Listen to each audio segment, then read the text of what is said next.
नमस्कार नमस्कार दोस्तों। मुझे लगता है कि बिज़नेस की सीरीज़ हमें बनानी चाहिए, क्योंकि वही हमको बताएगा कि हम कौन कौन से बिजनेसेस के मिस्टेक कर रहे हैं। हालांकि कल हमने एक बहुत इंपॉर्टेंट मिस्टेक के बारे में पढ़ा जो हम कर रहे हैं और करते रहेंगे। एक चीज़ पर फोकस नहीं करेंगे, हम दो चीज़ पर करेंगे। एक हम बिज़नेस की सीरीज़ बनाएंगे और एक हम स्पिरिचुअल सेल्फ डेवलपमेंट की सीरीज़ बनाएंगे, लेकिन दोनों अलग अलग रीज़न से बनाएंगे।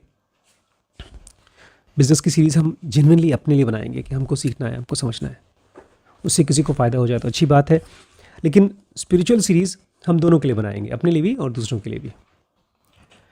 तो हम लोग अभी फ़िलहाल स्टार्टअप कोड में पढ़ रहे हैं कि क्यों बिजनेसेस फेल होते हैं, और 11th पॉइंट पर आ गए हैं। और इस चीज़ से जो आज आप सीखेंगे उससे बड़ी मम्मी ने मुझे बचा दिया है, और वही गलती शायद वैभव करेंगे अगर वो नहीं समझेंगे तो। बहुत से बिजनेस इसलिए फेल होते हैं because the startup founders are trying to build the company for what matters, what investors may want to see. Building the company for what investors may want to see.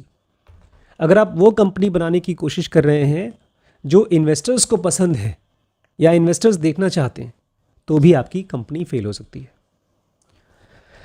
In the investing world, there is always a buzzword going around or focus on a particular metrics, and every time you interact with potential investors, they are sure to bring up these trends.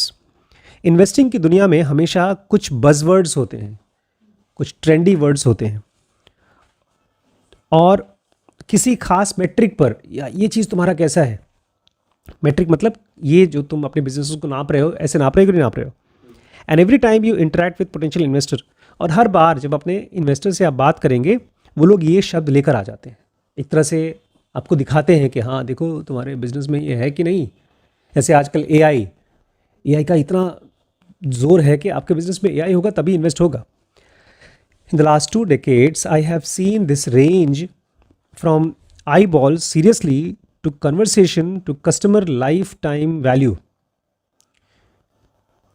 I have seen this range from eyeballs seriously to conversion to customer lifetime value, or customer acquisition cost, or social media fan base, growth rates, profitability when the funding market gets tighter. सब shark tank में word use होते हैं।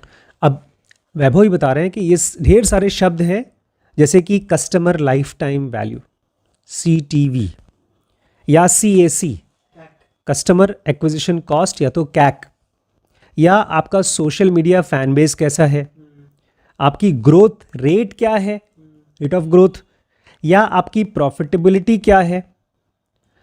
जब भी funding कम मिलती है तो लोग इसके बारे में ये सब बातें करते हैं। These days, it is impossible to find a company that is not doing something with AI, even if there is a lot of, not an iota of real AI in how the problem is being solved. आजकल ढेर सारी बातें हो रही हैं AI की company के बारे में, जबकि AI से सच पूछे तो बहुत ढेर सारी प्रॉब्लम सॉल्व नहीं हो रही हैं। कैक कस्टमर लाइफ टाइम वैल्यू, कैक तो कस्टमर एक्विजिशन कॉस्ट, हाँ customer acquisition cost, CTV customer lifetime value. Investors will hear your story, steer you towards whatever happens to be hot and happening, and you will feel incredible pressure to be on trend. Customers के पास, investors के पास जाएंगे, वो आपकी कहानी सुनेंगे और आपको बहुत प्यार से आपकी गाड़ी को उस तरफ मोड़ देंगे जो ट्रेंडी वर्ड्स वो जानते हैं। उनको लगता है बेचारे इसको पता नहीं है, मैं बता देता हूँ, जाकर के वही इन्वेस्ट उसी चीज़ में काम करे जो ट्रेंड में है। There is not a single startup today which is not working on generative AI in one way or another. Mukesh Bansal कह रहे हैं आज की डेट में जो भी स्टार्टअप्स आ रहे हैं उसमें से एक भी ऐसी नहीं है जो जेनरेटिव AI पर काम नहीं कर रही है। The thing about trends that investors, ChatGPT is generative AI. Things about trends that investors are interested in is that they are going to change. दिक्कत ये है जिन ट्रेंड्स के बारे में इन्वेस्टर्स बात कर रहे हैं वो सारी की सारी बदल जाएंगी। आज ये हैं, कल कुछ और हो जाएंगी। Few years ago software as service, SaaS was the hottest thing, and companies in India were chasing it until they all ran into the issue of scaling while sitting in India, and the valuation corrected massively. कुछ साल पहले हर एक company startup चाहती थी कि हम SaaS company बने, और अगर आपकी सास कंपनी है तो आपकी वैल्यूएशन बहुत ज़्यादा हो जाती थी और बाद में वैल्यूएशन घट गई क्योंकि वो ट्रेंड ख़त्म हो गया. Every time you interact with VC there is a massive lack of information symmetry. जितनी बार भी आप किसी वेंचर कैपिटलिस्ट से बात करते हैं तो आप जो जानते हैं और वो जो जानता है उसमें बहुत बड़ा गैप है. Information symmetry, lack of information symmetry. You have a great deal of depth of knowledge about what you are building as you spend 100% of your time learning about your domain. आप जब investor से मिलते हैं तो आप अपने काम के बारे में, जो भी आप कर रहे हैं उसके बारे में आप 100% जानते हैं. The VC on the other hand are meeting with hundreds of companies and they have a bird's eye view of the macro trend and hence their world view will be colored with recency bias. और चूंकि investors सैकड़ों लोगों से मिल रहे हैं, ढेर सारी companies को देख रहे हैं, तो उनके पास पूरी इंडस्ट्री का एक बर्ड आई व्यू होगा, दूर से देख रहे हैं, इसीलिए वो रिसेंसी बायस में फंस जाते हैं. अभी दिख रहा है उसी हाँ, जो रिसेंट है वो उनको लगता है वही सही है, उसको बोलते हैं recency bias. Startups need to be operating from deeper insights and conviction with और without the current trend on their side. और स्टार्टअप्स को काम करना होता है गहरी इंसाइट से और अपने कन्विक्शन में से, चाहे वो ट्रेंड में हो चाहे ना हो. By definition you have a very narrow focus on what you are trying to solve and it may not fit the popular narrative of the day. Definition से ही जो आप करने की कोशिश कर रहे हैं वो बहुत ही स्पेसिफिक चीज़ को, प्रॉब्लम को सॉल्व करने की कोशिश कर रहे हैं, तो वो बाकी ट्रेंड के साथ कैसे मैच होगा. Most startups create massive value not because they follow the herd but because they buck the trend and have courage of their convictions. आज हम लोग मिंत्रा पे शॉपिंग करते हैं, मैं किताबें खरीदता हूँ अमेज़ॉन पे, फ्लिपकार्ट पे. हम सब लोग अपनी अलग अलग जगहों पर अपनी शॉपिंग करते हैं या उस ऐप को या उस प्रोडक्ट को यूज़ करते हैं. हमको याद भी नहीं कि वो ट्रेंड की वजह से है, वो तो दिमाग में आता ही नहीं है. वो तो उस प्रोडक्ट की डेप्थ है, वहाँ पर अच्छी से अच्छी प्रोडक्ट मिलती है, सस्ते से सस्ता सामान मिलता है, इसलिए लेते हैं. तो ज़्यादातर स्टार्टअप्स जिनकी मैसिव वैल्यूएशन होती है, आपने फ़ोन किया तुरंत पिज़्ज़ा आ गया ज़ोमैटो की, वो इसलिए नहीं होती क्योंकि वो ट्रेंड को फॉलो कर रहा है, बल्कि जिस बंदे ने वो कंपनी बनाई है उसके अंदर हिम्मत थी कि ट्रेंड को वो बक कर दे, बाईपास कर दे और भीड़ के साथ न चले और अपनी हिम्मत और कन्विक्शन पे विश्वास करके अपनी कंपनी को बनाए. If your choices are rooted in deeper insights, they will turn out to be true and you will be leading in an emerging field without too many contenders. इसलिए आप अपनी कंपनी को बनाते समय अपने आप से पूछिएगा कि आप कैसे चूज़ कर रहे हैं.